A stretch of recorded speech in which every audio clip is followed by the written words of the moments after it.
Sauna ventilation. What it is, why do you need it, what type of sauna ventilation for a different type of sauna do you need. Today I'm gonna teach you everything there is about this topic. My name is Wojciech Kumik and I'm an architect and owner at homemadesauna.com, a place dedicated for people who want to build their own sauna. Let's get going.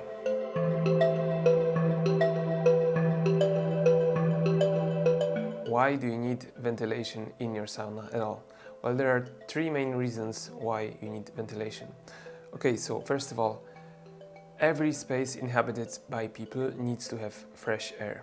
This is pretty much common sense, or in my opinion, it should be common sense. You know, if a person is inside of the room, you need fresh air to breathe for that person, especially if this is a space like sauna. Sauna, you know, you have really hot air, you have high humidity, your temperature, body temperature goes up, your heart rate and your breathing gets more intensive, so especially there you need fresh air. The second reason why you need ventilation is to remove the moisture from the sauna. So inside of a sauna there's a high temperature, and when we pour water on top of the rocks, you know, a steam is generated, and then the hot air is actually storing a lot of this moisture, because hot air can, you know, the hotter the air is, the more moisture it can hold. This is nice, you know, when you're inside of the sauna, but after the sauna session, when the walls cool down, and if there is no ventilation, the moisture in the air would actually condense on the surfaces, so on the walls made out of wood, and this is not great because the wood is eventually gonna develop mold, which is not very healthy. So sauna ventilation essentially helps to remove this moisture from the sauna. And the third reason is air mixing. So in a sauna you have hot air that's up on the top of the sauna, and then colder air is close to the bottom. So ideally we want to mix this air. So you know, it's much pleasant to have your feet warm and your head warm equally, more or less, because, you know, otherwise it's gonna be unpleasant feeling. If you want to learn more about saunas and how to build a sauna, outdoor sauna from A to Z, from start to finish, I strongly recommend you this book. I wrote it a while ago. It contains all the information necessary to build an outdoor sauna in a nicely presented format. So yeah, check it out.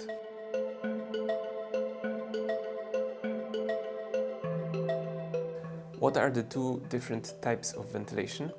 So we have mechanical ventilation and gravity or natural ventilation. Mechanical ventilation essentially means there is a fan somewhere in the system. It works kind of like your HVAC system in your house. So in a sauna we can either push the hot air out, hot and stale air out, or we can pull the fresh air in. You don't really need to do the both because it's a bit of a overkill in my opinion, and I think much better option is to push the air out. I'll tell you in a second why. And then we have natural ventilation. With natural ventilation you're just working with the correct vent placement, and you're using physics, and the air just, you know, rises up and goes out of the sauna. Majority of sauna heater manufacturers actually recommend the gravity or natural ventilation because it's much easier to set up and it most of the time works correct. So now if we would like to compare the two types of sauna ventilation, so mechanical ventilation, we obviously need electricity to run the fan. You can use a 12-volt battery, so you can charge it with solar or something, but electricity will always be needed. Gravity, no electricity needed.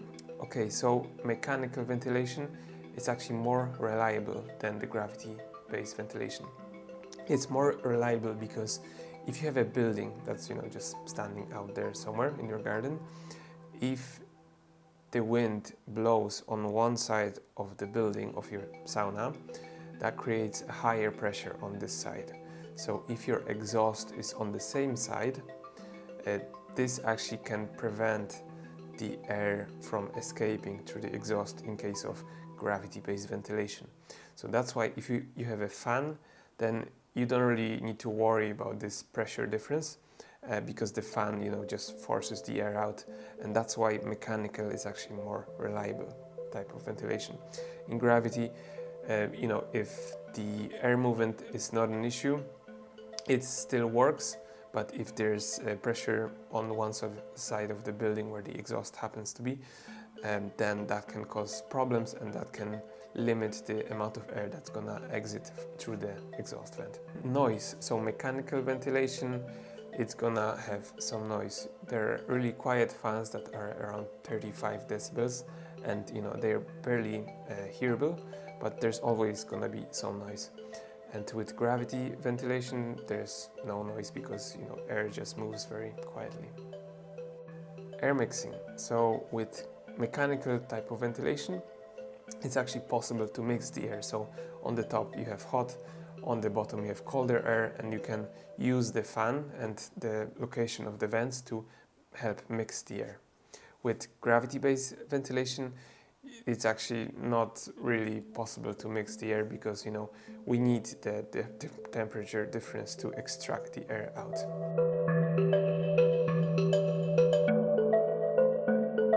So in saunas we can have electric heaters and wood heaters.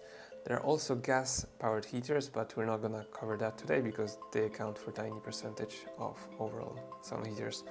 So what type of ventilation for electric sauna? For electric sauna you can use both the mechanical and the gravity. And of course with the drawbacks and the positives as we discussed before. So with a wood heater, it's actually better to have gravity-based ventilation.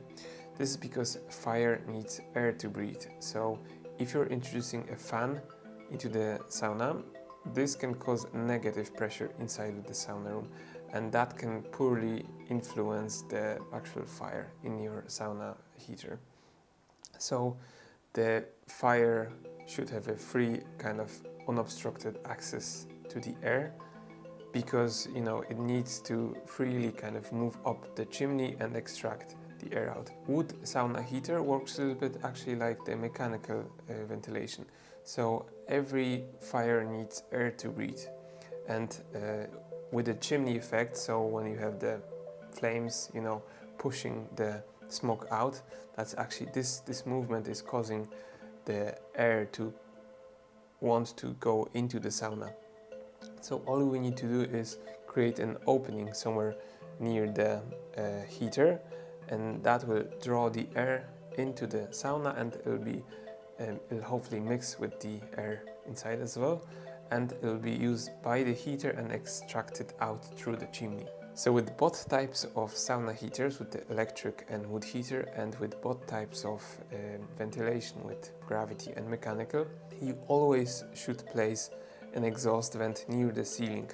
So this exhaust vent, it can be closed when you're using the sauna, but after the sauna session is finished, you can crack it open and let all the moisture out.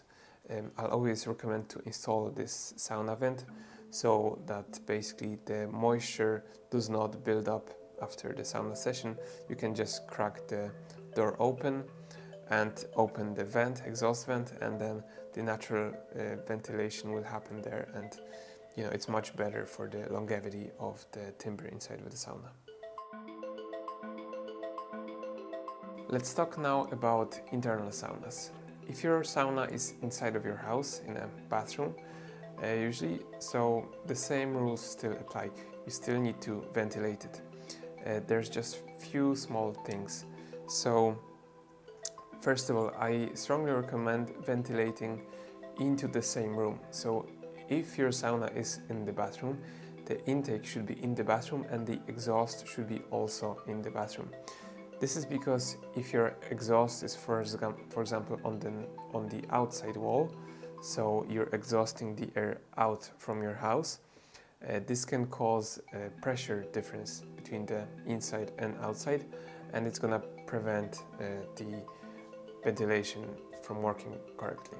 Modern houses are built very airtight, so you can imagine it as an airtight box, and there's usually a HVAC system. So in the bathroom there's usually an exhaust vent, so basically at end of the pipe is there, that's, you know, the air is drawn out and it goes into an air exchange unit. So that means the air is coming in from somewhere else. It usually comes in under the bathroom door, and then it, you know, mixes with the air and then is exhausted out through the vent. So we can assume the air inside of the bathroom is fresh. Therefore, we can use that for sauna air as well. So if we place the intake close to the floor, for example, and another one near the ceiling, that would be gravity-based ventilation, it's gonna work correctly. You can of course do the mechanical as well in case of electric heater inside of the bathroom. So you can put the intake up above the heater, and then the exhaust would be down low, and that would still work. And basically your bathroom will be slightly warmer, but if you have the heat exchanger exhaust pipe in your bathroom, that's gonna extract this air. One thing to note, the heat exchange system is not made to work with such a high temperature and such a high humidity that happens to be in the sauna. So don't connect your HVAC system straight into your sauna. Basically, don't extract mechanically straight to the heater exchange system, because eventually, you know, there's gonna be condensation probably inside of the pipes. It's gonna cause problems. You can even probably damage the unit itself. I don't recommend doing that. I've talked to several installers and they also share the same views. I hope you found this helpful. Let me know if I can improve my videos in any way in future, and a lot more videos are coming, so consider subscribing, and I will see you soon, guys. Thanks.